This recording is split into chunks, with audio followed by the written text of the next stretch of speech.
So what's the first step in selecting a motherboard? Select your CPU. The top CPU specification that you need is what is the socket that the CPU is going to need to fit into on your motherboard to work with your motherboard.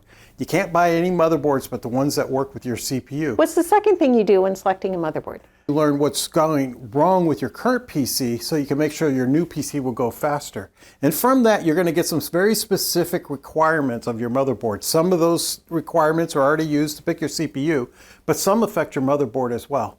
In particular, you're going to find out if you need a graphics card that's more powerful than the one you already have. And if you're going for really super powerful, you're going to want a motherboard that can support that and is big enough for that.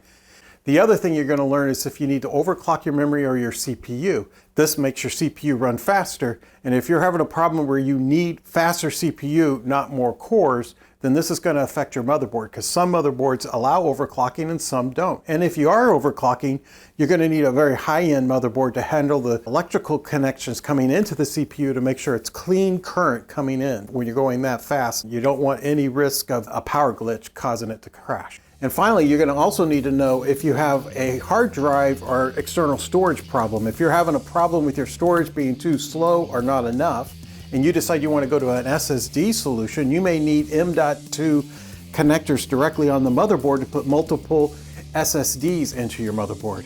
And so you want to make sure your motherboard supports that and how many they support.